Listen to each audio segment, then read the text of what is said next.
Now back to Just Energy Radio with Dr. Rita Louise.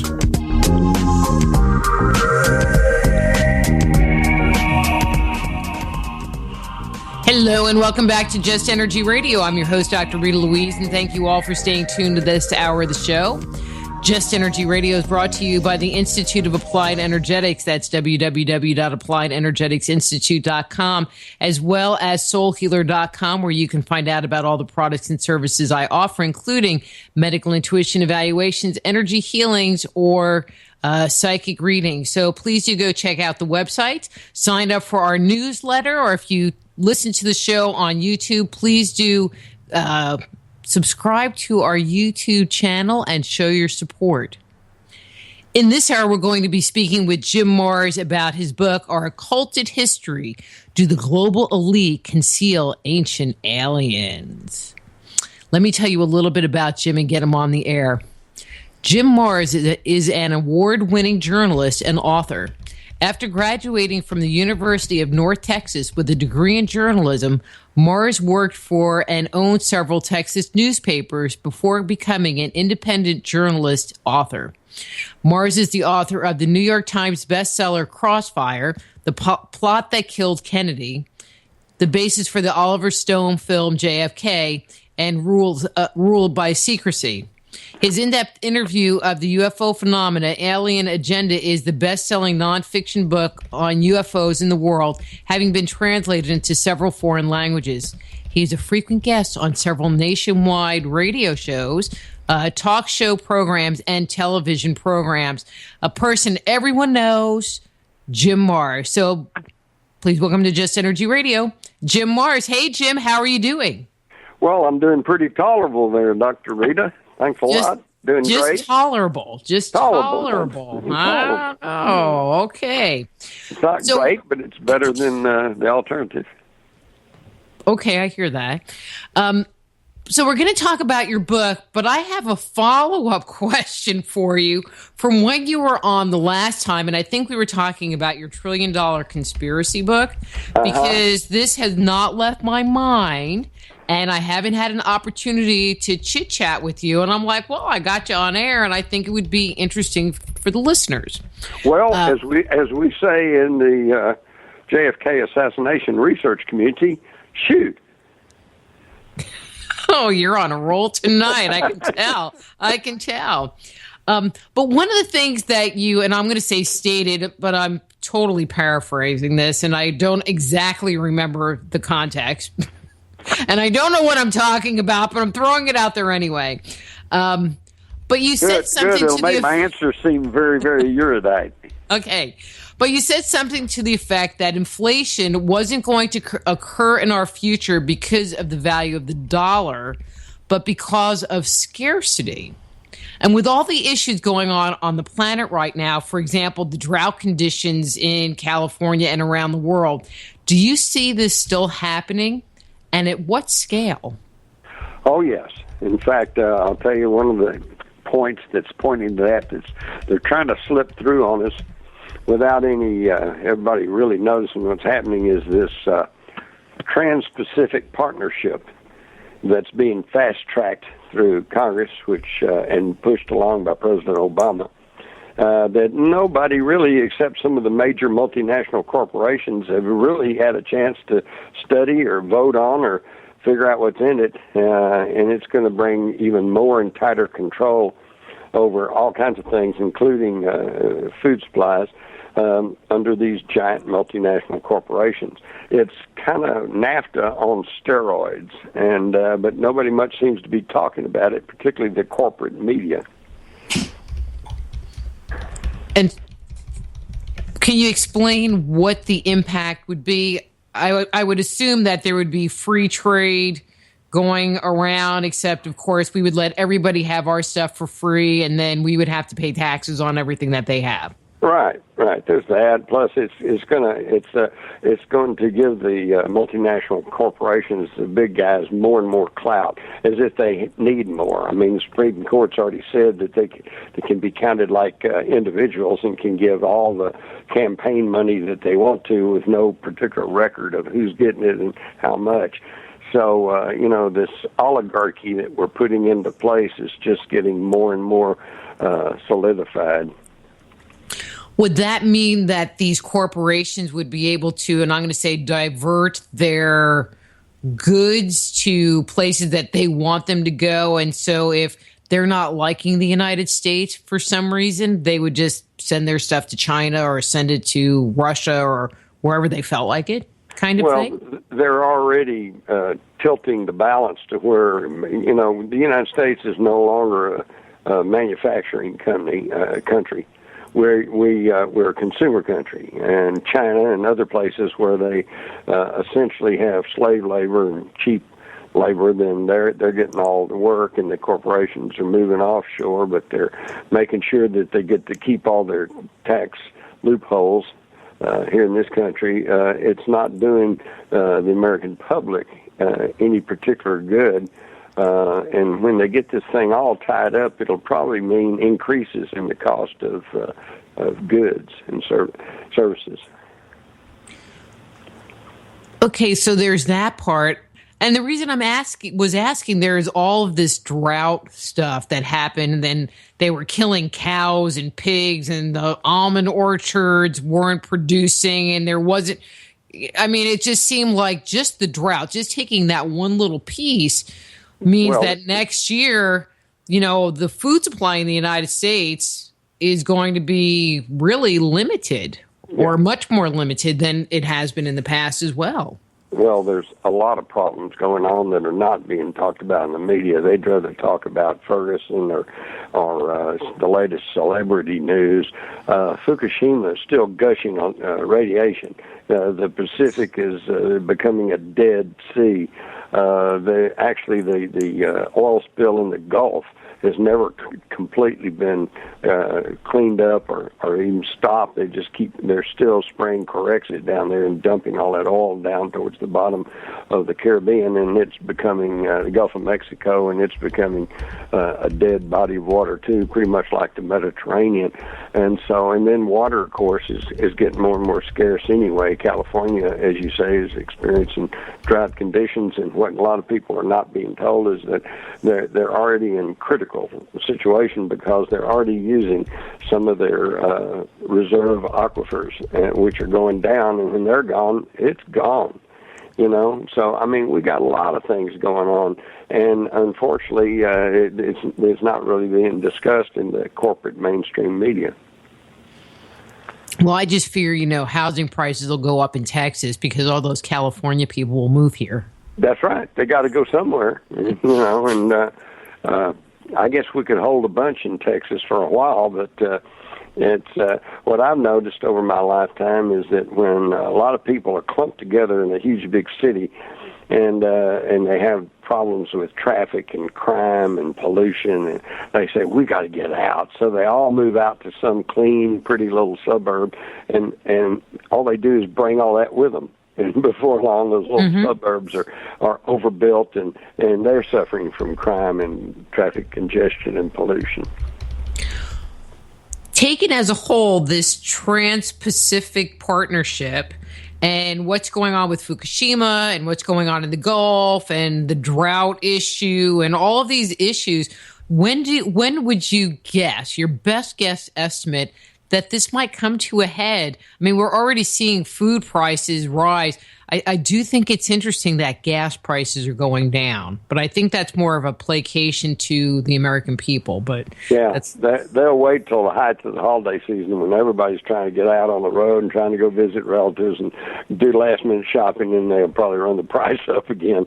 I, a long time ago, gave up trying to figure out how they figure the gasoline price at the pump. But let me give you some good news, though. See, okay, we like good news. There's a lot of interesting and good things happening. I'm in touch with people that are working hard on free energy, and they think if they had the proper government support and or funding, that they could come up with all kinds of alternative energy that's non-polluting. There's a whole revolution fixing to happen because of this 3D printing, which most people don't really understand. including me. I'm not very technical, but I do understand that they now have the capability of scanning any object and then duplicating it through 3D printing using plasticized materials that can be really hard. I know the government is already working to try to pass laws against making a gun with 3D printing. Now, 3D printers are now down really, really good ones for maybe $1,000, $2,000, and it's estimated within a few years they're going to be down around $500 to $200. And you can have a 3D printer in your own home, and you can make your own gun. You can make your own controls, and you can make your own machinery, and you can do all kinds of things. That's going to revolutionize everything.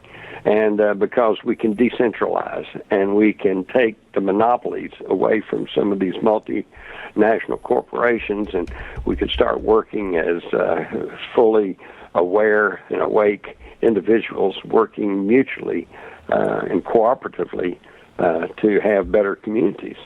And that's on the horizon, but you're never going to hear about that in the corporate control mass media, because their job is to promote fear and anxiety and dissension and keep everybody at each other's throats, so that we don't understand the 1% that's trying to run the world over our heads. That 3D printer is making me think of like a replicator from Star Trek. Yeah, exactly. That's how it works. And of course, if we can kind of do that now using expensive printers, well, then a few years. Think about how cell phones, how much they cost when you had to buy the big unit with the antenna and a hand speaker and everything that you carried in your car, and now everybody's got one in their pocket. I mean, as they perfect it and as it gets more and more sophisticated. There's going to be more and more power to the individuals, okay?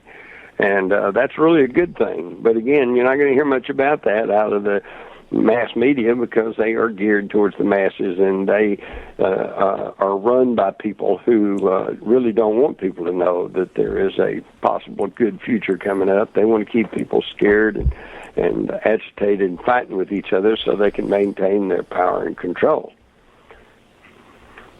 What a world. All right, Jim, we're going to stop on that line. We're going to stop on that line, and we're going to shift gears, because we could keep talking for our little hour on that. Well, it comes back to our occulted history, actually, because let me quickly point out that in my latest book, Our Occulted History, I use the term occulted. Let me assure you, this is not a book about witches or vampires or zombies or anything we normally would think of. That's what all my questions were about. People normally associate that with the word occult. No, in occulted, I use it in the astronomical sense, okay? When the moon eclipses the sun, it's called an occultation, and it simply means that it hides or masks the sun. So when I say our occulted history, I'm basically saying this is about our history that has been hidden from us. And it's really it's a fascinating subject when you get into it. In fact, I'm always trying to remind people, always question human origins. We've got various religions that give you various stories. You've got various cults that tell you that it's something moving on the shell of a turtle. You got all kinds of weird things going on. But the bald-faced fact is, we really don't know where we came from, why we're here, where we are now, or where we're going. And that is some of the most fundamental questions that we should even have. And yet we have records from all around the world that tell us and lead us to answers to those questions. For example, one of the common threads in all of these ancient stories from these primitive cultures and ancient cultures is that at one point, and this is from the Aborigines in Australia to the Native Americans in the middle United, what is now the United States, to the Middle East, to the Dogon tribe in Africa, to the Mayans and the Incas, and they all tell the same thing, that these beings came from the sky were able to fly around, came down, landed, and taught them how to grow crops and how to set up a legal system and how to devise a language. And of course, a lot of this was miraculous to these primitive people. So both in the storytelling and in the interpretation in later centuries, these beings were called gods. And that's where we get our mythologies from. And yet, if you really check, you find that almost all those mythologies come back to some really basic personality traits and characterizations that actually show they're probably all talking about the same personalities, the same people. For example, in the ancient Sumerian mythology, the god who was in charge of the earth was Enlil. In the Egyptian mythology, same characteristics, but his name was Set. In the Greek mythologies, it was Zeus, and in the Roman, it was Jupiter. But it appears like they're all referring to the same entity. It's just that the name changed due to the language changes. Isn't that interesting? Well, I'm just going to say amen, because I have been on that bandwagon for 2 years, and people look at me like, no, they're not. It's like, yes, they are. Do you want my list of stuff? Just because you're taught something doesn't necessarily mean it's correct. But like the warrior god, in the Sumerian is Marduk, in the Egyptian it's Horus, in the Greek he's Ares, and in the Roman he's Mars. But nevertheless, basically, we're talking about the same characteristics, so is it possible that they're talking about the same entity who came here, in the words of the cuneiform tablets of the ancient Sumerians, the Anunnaki, which translates those who came from the heavens and landed on the earth. Do you think, now I have my personal opinion, I'd like to hear yours, that the Anunnaki was the only group? Or do you think that there were multiple groups, and it just so happens that the Sumerians refer to either these sky people as the Anunnaki or just a segment of the extraterrestrials that have come to the Earth and interacted with humanity? That's a really good question. And I personally think that I think there were several species, and it depends on who they interacted with. This is the Sumerians, the people there in the triangle, the Tigris-Euphrates Valley. They thought of them as the Anunnaki. The Dogon tribe, said they were somebody else. I believe it was the Mayans who had the Kukla. Quetzalcoatl, yeah, I can never say that one. I can't ever pronounce them, but you know what I'm talking about. So they're all the concepts are the same. The names changed because of the various languages. My personal opinion is there's several species that have interacted on the Earth, and it just kind of depends on who they were interacting with that described them in sometimes in slightly different ways. Although it is also entirely possible that at one time the Anunnaki was one race that was interacting with the Earth, but according to their own records, they were, of course, tinkering with the genetics of Earth primitives, and this is how they, according to their own writings in the Sumerian tablets, they said this is how they were able to come up with a hybrid that was a worker race for them. And this might also answer the age-old question of where is the missing link between Neanderthal and Cro-Magnon or modern man, which scientists now tell us were two separate species and could not interbreed. So wait a minute, if there's no link there, then how did we jump from Neanderthal to Cro-Magnon? And the answer may be because our DNA was tweaked by these Anunnaki. And for those who are saying, "Oh, Mars trying to say that God's really an alien," well, no, because interestingly enough, in their ancient tablets, the Anunnaki themselves had theological arguments and saying this it's not right for us to create anything. Only the creative energy of God can do that. So they, number one, that's interesting to think that they themselves thought in terms of a creative force that they saw as a god, and their science officers simply argued that by tinkering with the DNA of the Earth primitives and changing them from Neanderthal to Cro-Magnon, that they weren't creating anything. Only God can create, but they were simply improving the breed, which is exactly what humans have done all through history with animals and sheep and cows, dogs, cats. We interbreed them and we breed them biologically for mutations and to alter and to improve the breed. Well, that's what they did with us, but they did it by tampering with the DNA. I know for a bunch of gods, they were anything but kind and omnipotent. Well, some were and some weren't. They were just like, as a group, these gods were just like a group of people, Some of them were good, some of them were kind of evil, some of them felt kindly towards humanity, and others felt, antagonistic towards us. And it's just pretty much the same thing. You can even go to the animal kingdom, and you could have a litter of puppies, and one's friendly and nice, and then the other one is skitterish and aggressive. It's the difference in the individuals. Yeah, that's a good point. Good point. That's why the Old Testament gets very confusing, because on the one hand, we're told that the Israelites Bible because the myth line that is in the Bible parallels everybody else. It's undeniable, the same storyline, with one exception. In the Bible, you can only have one God.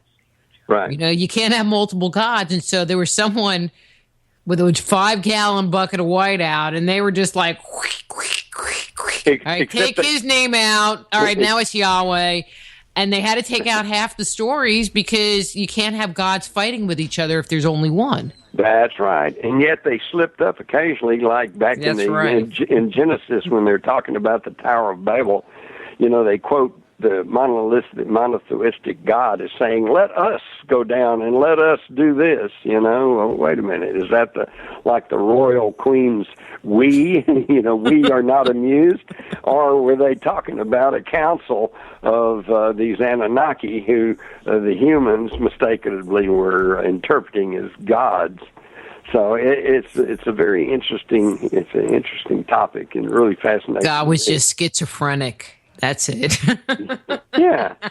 Well, it's one day he's in good mood and the next day he's in a foul mood. So, but that's what happens with the monotheistic God. But I think basically that you're talking about two separate things here. I think you're talking about ancient astronauts, the Anunnaki who came here, who colonized here, who tampered with Earth primitives.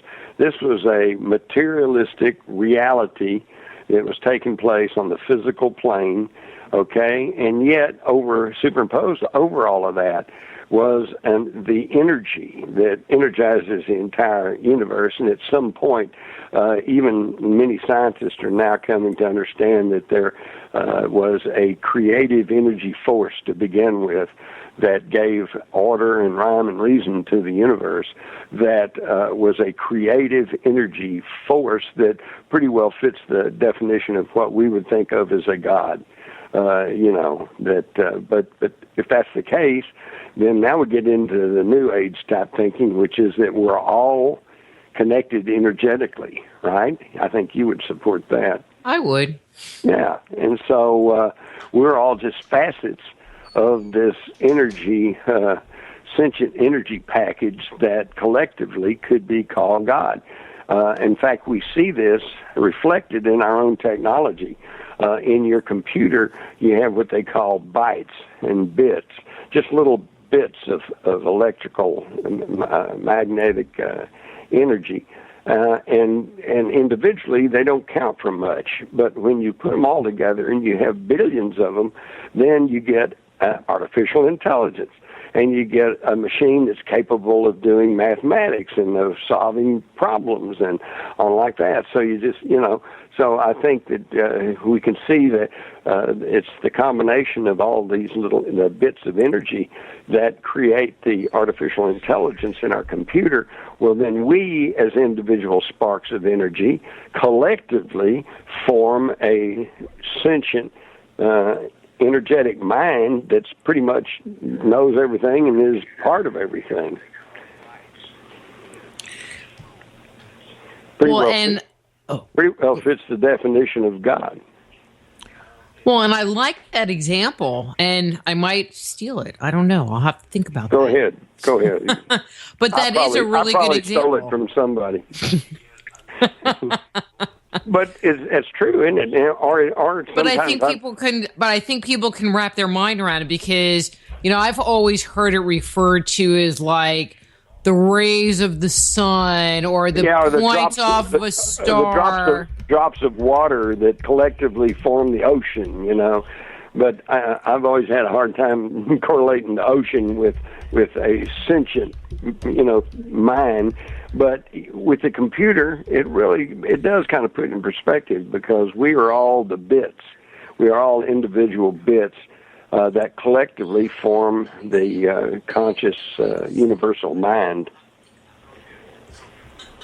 Well, I'm sorry, they keep talking to me about network issues, and it's just like, stop bugging me, guys. Deal with it. Trying to deal with God here. I'm dealing with God. Oh wait, Jim Morris, that's godlike. But let's shift gears here. What are your thoughts on the possibility that the moon is hollow, or that other planets or celestial bodies are hollow and housing ETs? Well, for one thing, if you look at the moon called Iapetus, Iapetus, it's a moon of Saturn, and it's really incredible because, number one, it has a swirling two-tone coloration, a very distinct dark side and a light side that kind of swirls in an S, and looks for all the world like the famous yin-yang Chinese symbol. In fact, it's been called the yin-yang moon, and even better than that, there appears to be a ridge, a mountain ridge, right around the equator of Iapetus, that like sections the thing off from one side to another, and then this huge crater up on one side, and it looks for all the world like the Death Star in Star Wars. And this is just one of the moons of our solar system that some people have suspected may be an unnatural object. But then when you get to the moon, our own moon, the idea that it's hollow, on November the 20th, 1969, Apollo 12 sent their lunar module, ascent stage, dropped it off, and it went crashing back onto the surface of the moon. And it created an artificial moonquake. And the officials at NASA said that ultra-sensitive seismic equipment that had been left on the moon showed that when this thing crashed into the moon, the moon reverberated like a bell for hours, which could only be possible if it was like hollow. We also know that the center of gravity, thanks to ground-penetrating radar, is off center on the moon. It's about 2 miles off true center, which means that if you have a center in the ball, it's off center, and then ball is not going to roll straight across the floor. It's going to wobble all around. So the moon should be wobbling around in its orbit around the Earth, and yet it's in a near perfect circular orbit right around the equator and stationary, with one side always facing the Earth, which is pretty much impossible for a natural object.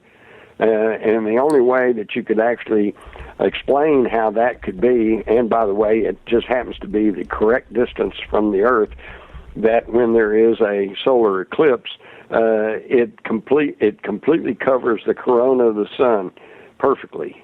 So it's at a perfect distance there to cover the sun during the eclipse. Now, the only way you can explain it being in such an orbit is that some intelligent force parked it there, you know.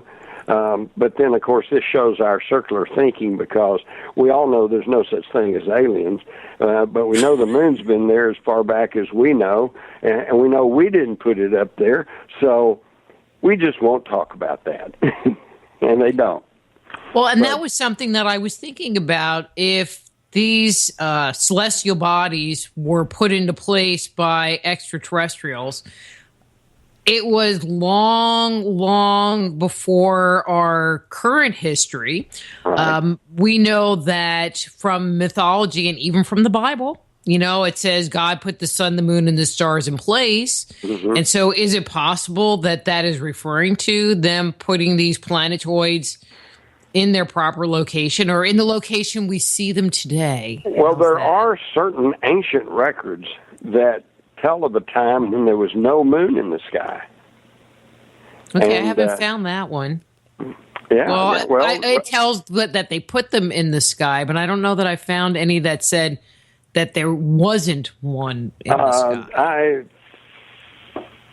think I wrote about that in our Occulted History. It'd take me some time here to go dig that up, but meanwhile, I'll give you my own. Go ahead.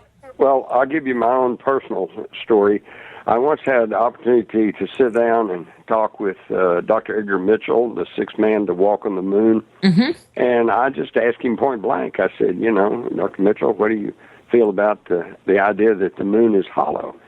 Well, he starts kind of laughing. He says, the moon's not hollow. But then he continued and he said, of course, we do know that the heavier materials are on the outside and the softer materials on the inside, which is kind of strange. And he said, actually, what we scientists think is that there may be giant caverns inside the moon. Well, you know, here's an astronaut hero who's been to the moon. I didn't want to get in his face, but I'm sitting there thinking, well, now, wait a minute, hollow moon, giant caverns in the moon? What's the difference? You can walk around through the caverns, and if it was hollow, I don't know. You could just fall all the way to China. Yeah, you can walk around the inside, you know, sure. I don't know. It's but all I know is that there's a lot of strange things that have to do with the moon. In fact, as far back as the earliest invention of the telescope, men have reported seeing lights moving around on the moon and structures that kind of come and go. In the early 50s, as I recall, there was a story that actually began running in the New York Times about the fact that they saw what appeared to be like a bridge between these two craters on the moon, and they would get other astronomers to take a look. They saw it too, and it was there for several weeks, and then all of a sudden it wasn't there anymore. So there's just a lot of strange things. They photoshopped it. They didn't have Photoshop in the 50s. But there's just a lot of anomalies about the moon, like the shard. This is some kind of object that builds upwards to almost a mile off the moon's surface. And they photograph it. There are NASA photographs of it, but nobody knows what it is. Even the Apollo 11 astronauts, Armstrong and Aldrin, a day before they landed on the famous moon landing in August of 1969, newspapers were reporting that they were telling NASA control about a bright light that they could see emanating from inside a crater near Aristarchus. And, they hypothesized that must have been due to volcanic activity. And yet, after we got to the moon, studied it all out, now the idea is that there is no volcanic activity on the moon. So what produced this light that these astronauts saw? There's just a lot of these such anomalies, and I love the word anomaly. That's a kind of a scientific jargon for WTF, we don't know what it is. And we don't want to. So we don't really want to know. It may throw our whole cosmology into disrepute, What do you think about the people that claim that there are bases on the moon and that, we are making active trips up there and Obama's been to Mars? And I mean, some of the stuff I find a little fantastic. Where do you weigh in on some of that stuff? Well, I'd have to say that that's in my huff file. Okay, my huff file is when I get information and I go, I don't know if it's true, I don't know if it's false, so I put it in my huff file and file it away to see if I get further information that either confirms or denies this thing. And as far as we have bases and we have a secret space fleet out there, yada yada. I myself have talked to a Navy commander who claims that he's made a trip to Venus, okay, and happen to know. And of course, you've got the experience of that guy who hacked into the Pentagon computers, McKinnon, who is still hiding out over in England, because they want to bring him back over here and put him in prison for life because he hacked into the Pentagon computers. Gary McKinnon, and yet the Pentagon admits that he didn't do any damage. And McKinnon said he was simply looking for proof of the existence of UFOs, and what he found was our secret space fleet, the names of ships, the names of officers and personnel that are up there manning them. And now, whether there's any reality to that, I don't know, but it's interesting that they're trying to extradite McKinnon and put him away in prison, even though by their own admission he didn't do any harm to anybody. And if all that's just hogwash and there's no such thing as our secret space fleet, then why are they so hot to extradite him and put him in prison? Okay, we have Neutron in the chat room that wants to know if China's recent moon rover has found anything on the moon that NASA has hidden from us. Not to my knowledge.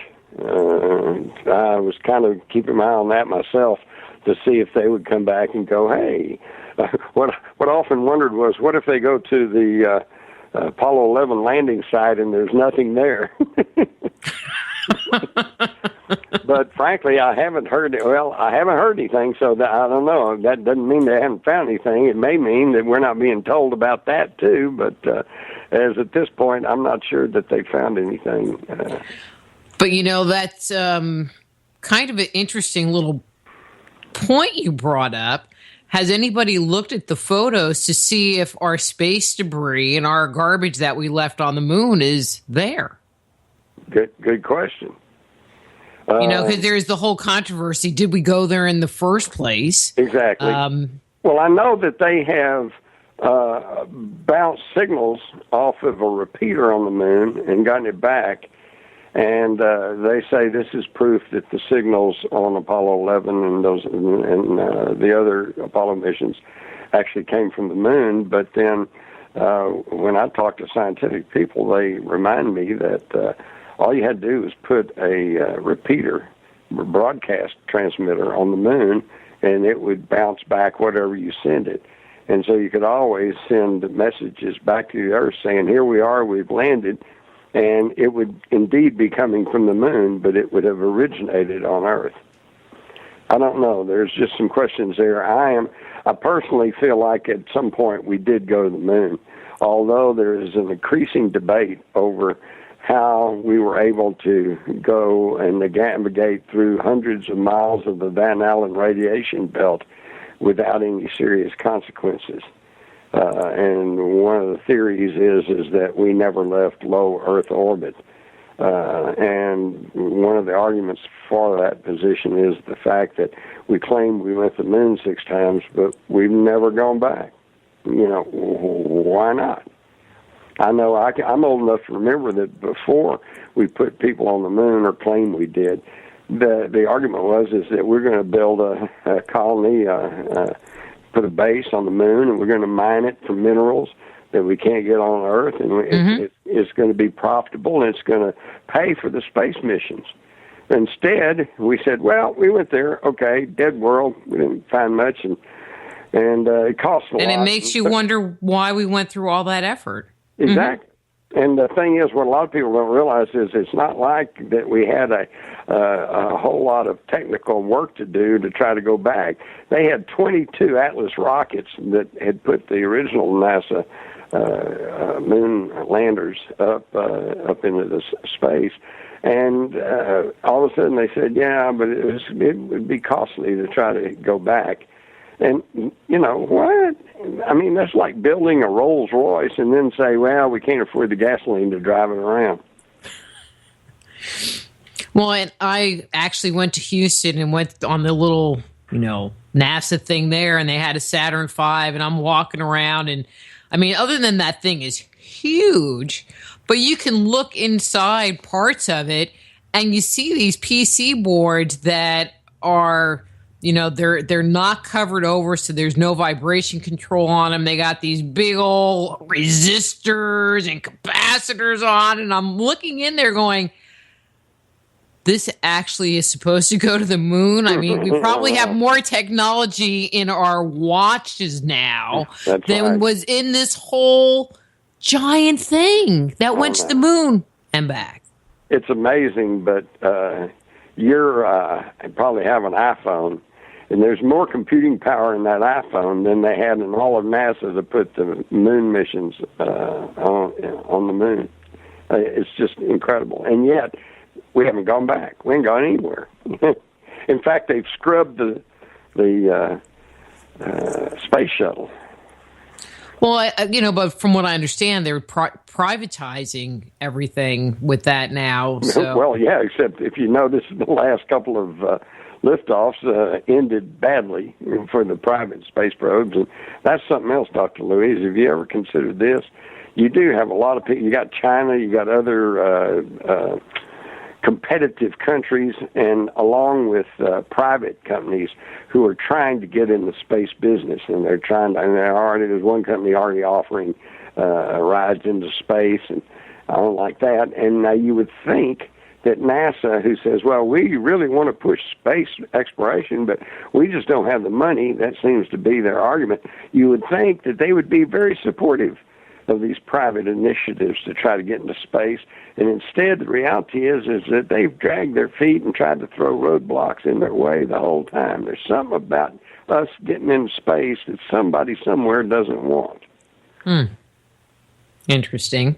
Well, that kind of leads me to the next question, you know, because we're talking about this alien thing, ancient aliens. Do you think the ETs control the world through the global elite?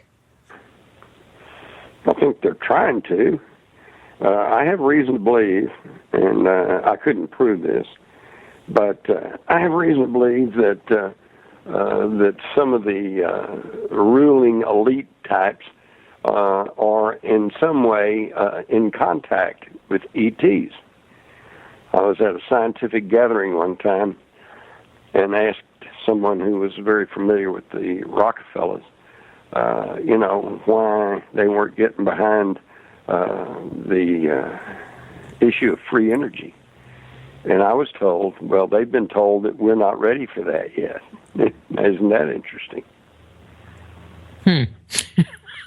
I guess they weren't going to, like, go into that a little bit more. No, well, no. Didn't want to talk about that much. But let me. I can tell you another thing that I know have worked. Let me get here.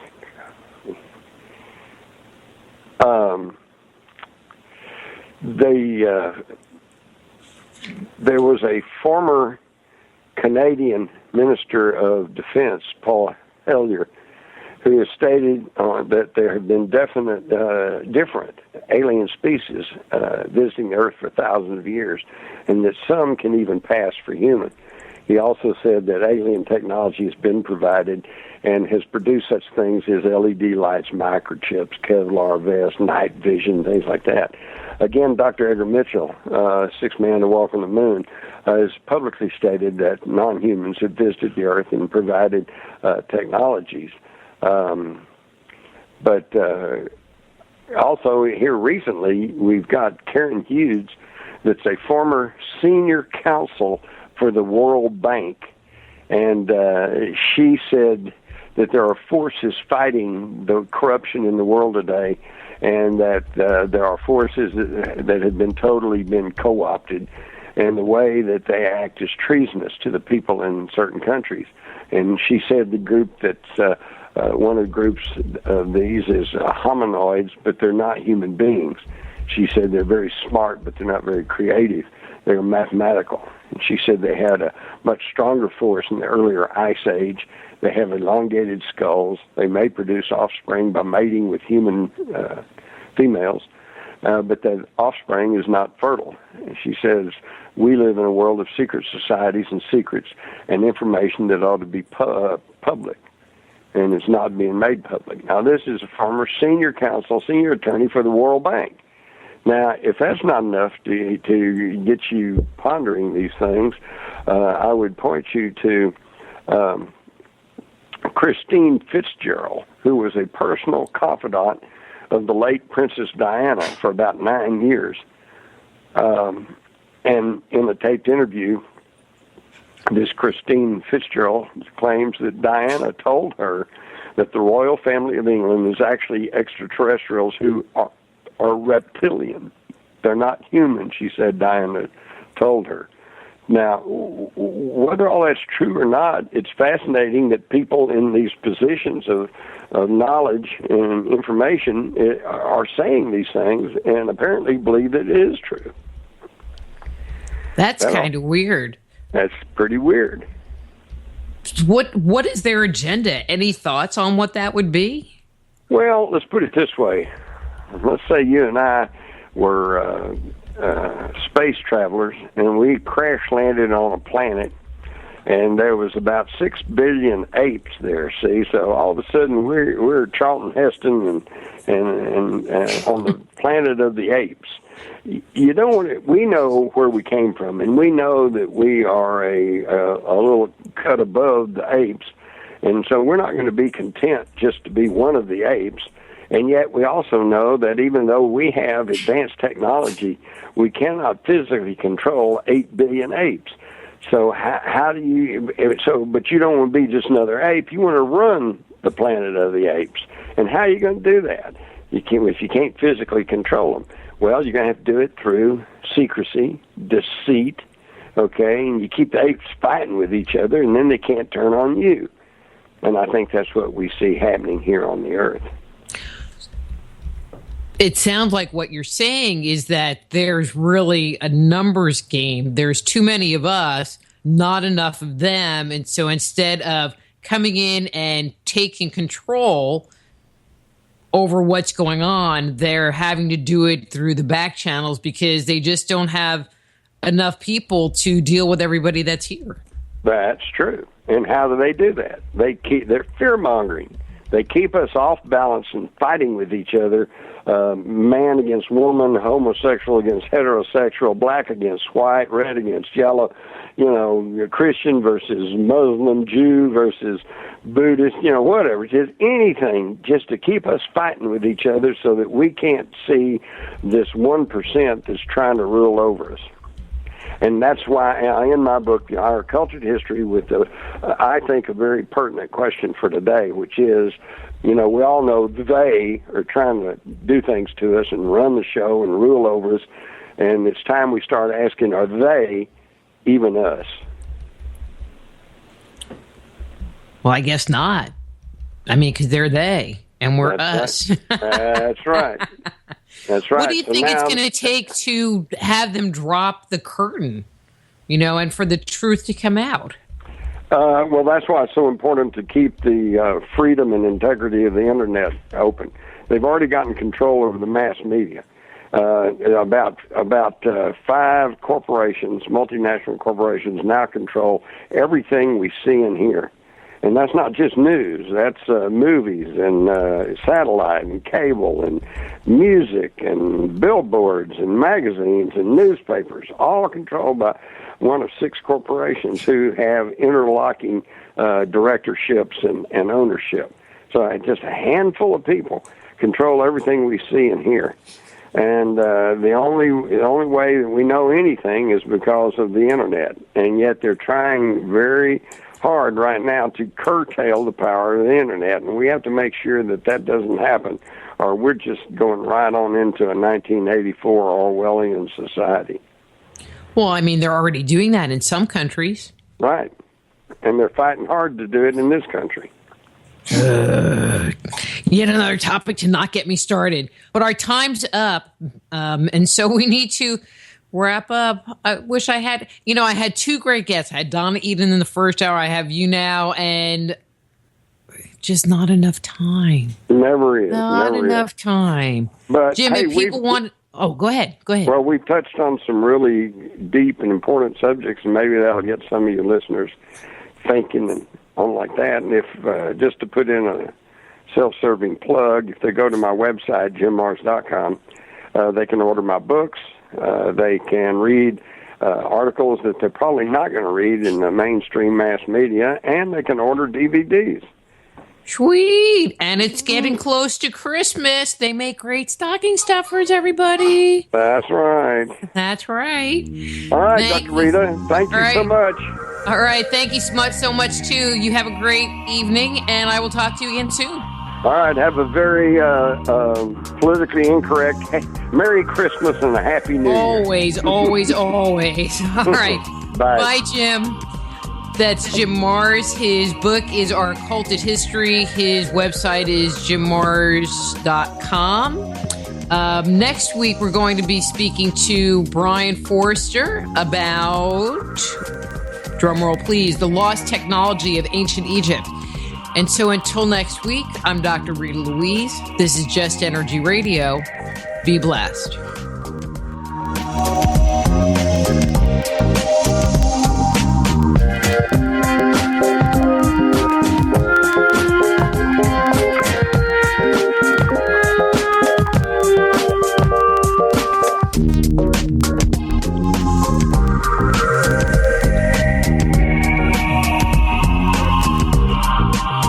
Join host Dr. Rita Louise each week at this time for Just Energy Radio. Point your browser to www.justenergyradio.com for more show information and to contact Dr. Rita. Until next time, remember, it's all just energy.